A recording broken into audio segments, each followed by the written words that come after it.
Uy, nagkalat na. Ano ba naman to? Kumalat. Bihira naman yan, no? Ayan yung plastic pa. Andyan, kalat. Ano nga ba masasabi natin? Kung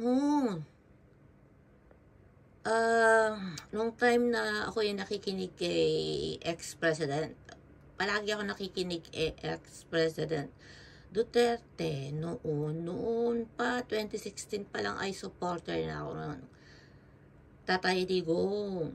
Ayan, lagi ako nakikinig dyan. Kila Attorney Harry Roque, lagi ako nakikinig yung mga ano niya, ex-secretary siya ni ex Duterte noon, President ex Duterte. Ikaw ay nasa narcolis. Kung makapagsalita ka kay Vice Presidente Sara, makapagsalita ka sa press conference ba yan, kung ini-interview kayo ng mga newscaster na maagang gustong maging presidente ba yung sinabi mo? Maaga ba?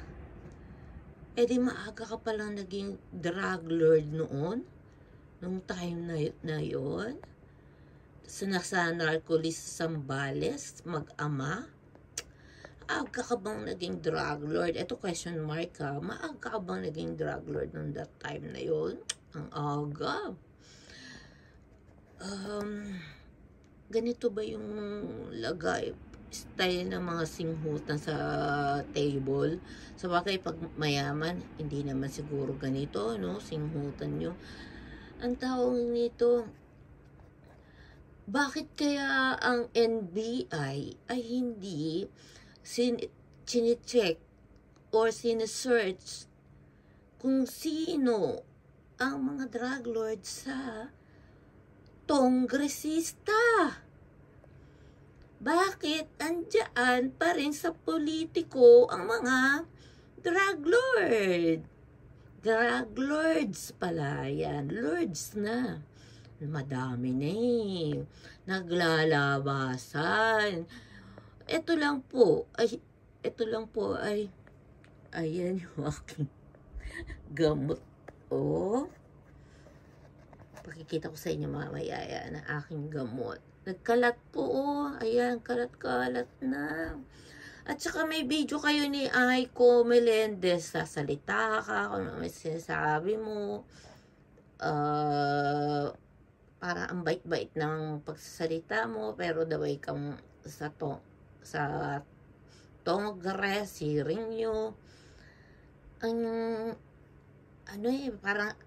parang ano kayo yung Lord nga kung tawagin. Kaya nga siguro drug lords no? Lord kayo lahat kung magsalita. Paano kayo magsalita? Yung parang Godfather kayo magsalita, di ba? Pag nasa Congress, hearing, ganun kayo magsalita. Ikaw kung magsalita ka, young goons no? Pero drug lords pala. Kayo ng tatay mo.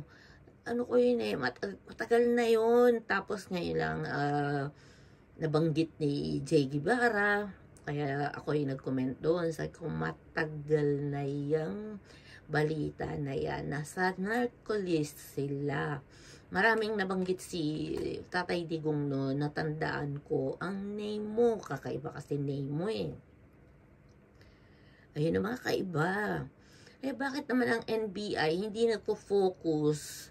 Or sino ang PDA ba to? PDEA. Bakit hindi nagpo-focus sa mga ganitong klase, no? Yung parang dito sa lugar ko. 2 weeks lang po dito. Pag mayroon pong ay pinapakulong na po talaga dito. Meron ka ng ebidensya na ito ay nagbebenta o ayan, drug lords. yung mga bentahan dito, ay inuhuli na po kagad ng pulis yan. Kapulisan dito. Sa Japan, dito sa Japan po, huli na po kaagad yan. Pero sa Pilipinas, bakit sa ngayon nakakapagtaka, bakit sa ngayon po ay open na po sa Pilipinas yan, ang mga drug lords. May pinakawalan pang drug lords na nakaulong na, ngayon tatakbo pang mayor. May lumabas na yung nagtago, tatakbong mayor. Bakit po sa Pilipinas ganyan? Alam niyo kung bakit ko ito binablog? Pinag-iingatan ko po, mag-ingat po, ingatan niyo po ang mga inyong anak na malulong. Sabi nga ni General, ewan ko sa'yo Marbil, ang user ay hindi adik. Kaya kumbaga open na rin yung mga user at saka adik sa Pilipinas. Parang ano na ba, dahil ba sa ngagba ang inyong presidente? Kaya free country sa drugs. Free country na ba kayo sa drugs? Ayun, ingat-ingat lang po yung mga anak nyo, ingatan nyo po kung ganyan, baka mamaya maglabasa ng mga rapists, makapag na-over na naman sa pagdodroga. Sana ma-overdose yung mga sino man yung gumagamit dyan na namumuno sa inyo. Yun lang. Sana siguro, no? Hindi ko maano yun. Dahil sa kakadroga. Ayan, sinusunod nyo, pinuno nyo. Wala nang kinakatakutan po. Hindi kagaya nung kay ex-President Duterte. Takot po ang mga ang mga adik sa labas, tambay. Ngayon, marami po akong tinatanong na kahit nandito ako sa Japan, may tinatanong ako kung kamusta na bang dyan sa lugar niyo, ganyan. Sabi nila, atin dito, tambay na naman, nagbody ka na naman. Nakakatakot po Alam niyo bakit ako natatakot? May experience akong bad experience. Lalo na yung kapatid ko, mga naging friend ko na hindi ko akalain na magandang buhay naman po sila sa lugar namin. Tapos malalaman ko, ganun naging buhay. Meron pang, nabanggit ko na rin po to, yung tinitil yung pamilya, nakamag-anak niya, yung matipong ganun. Kaya ingat po tayo, huwag po tayo magpadala na sa mga ganyan, yung mga anak nyo, ingatan nyo, kasi mismo yung general na nagsasabi ng user ay hindi adik, ingatan nyo ang anak nyo po, na kung sakaling gumagamit ang inyong anak, ay ano nyo na po, kasi pag once na gumamit ang isang tao, tuloy-tuloy na po yan.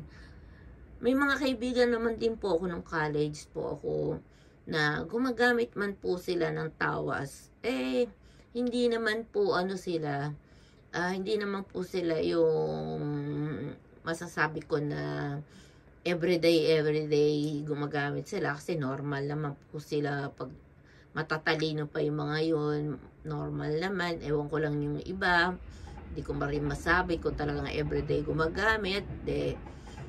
May nakita rin kasi nung minsan na masyal kami sa bahay nila, yun, nakita ko gumagamit nga sila. Kami naman, ikot-ikot lang sa malaking bahay nila, kaming mga babae. Pasyal daw kami doon, ikot-ikot kami. Ang luwag-luwag ng bahay, dalawa lang magkapatid. Tapos yung kuya niya, gumagamit ng MJ, ang yaman-yaman. Kaya sabi ko, ang tanong ko sa sarili ko, bakit ang yaman-yaman ng mga nito? Bakit pinapabayaan ng kanilang magulang? Tinanong ko mo yung kaibigan ko. Sabi ko, yung mother niyo, wala daw, ganyan, nasa labas, nagmamadyong. Ano yun? Napabayaan nga, di ba? Sabi natin, napabayaan. Yung iba naman na nasa middle or sa napabayaan dahil sa trabaho. Nagtatrabaho yung ama, magulang. Kaya na, ano, hindi natin masasabing napabayaan. Dahil syempre, trabaho para sa mga anak na nag-aaral. Tapos yung iba naman nagsi-self-pity, kagaya ng kuya ko na self-pity po siya, na yung meron silang gustong bagay na para matuon ang kanilang pansin doon sa isang bagay gusto nilang gawin. Kaya kayo, ingatan nyo po ang inyong mga anak. Kaya okay lang, okay po, sana po ay inyong like, watch and comment and like regarding to my video, my uploading video regarding nga po dito. Sige po, ay sana po ay inyong ingatan ng mga inyong anak, at lalo na sa mga rapist, ingatan nyo po ang inyong anak, ano. Ito lang po, ipapakita ko lang po sa inyo ito kung bakit nagkalat po to, ha. Kung bakit, anong ibig sabihin po ng bakit nagkalat. Ayan, kalat-kalat. Pero ito po ay makikita nyo sa mga diskuhan. Kung may makikita po kayo sa mga diskuhan na mga ganyan, ibig sabihin po niyan ay tawas lang po. Kasi yung mayaman po ay coke ang gamit niyan. Coke ang magamit. Dahil ako nung nagtrabaho sa diskuhan, tawas lang po yun. Nakita ko na nililinis ko. Ayan, naglinis po ako once. Tsaka sa mga ibang diskuhan, after nagagamit doon yung mga bumili, ayun, meron na pong automatic, may maglilinis na po doon. Sa kahoy lang po yun sa toilet. Parang ganito, parang may kahoy sa toilet, makikita nyo. So, ito na po, wait for a while, makikita nyo lang yung gulo ng aking bahay, wait. Ayan po yung aking mga gamot for everyday. May everyday po ako dyan. Pang sa hapon. At sa gabi ko pong gamot yan. Ayan po. Ayan po yung pulbos na nakita nyo sa lamesa ko. Buo-buo. Ayan po. Ayan. Maganda po itong pulbos na to na ginagamit sa mukha po to na hindi sinisinghot. Madali po siyang madurog-durog pag hinawakan. Ayan po siya. Yan na. Ano ko lang po yung aking sa video. Para malaman nyo lang po kung anong klase ng mga ginagamit na mga adok. Mga adok po. Style ng mga adok po. Sample ko lang po yun. Okay, sana ay ito ay mabigyan nyo po ng magkaroon kayo ng experience, knowledge regarding po sa droga. Maraming po salamat. Please like and watch my video. Babush!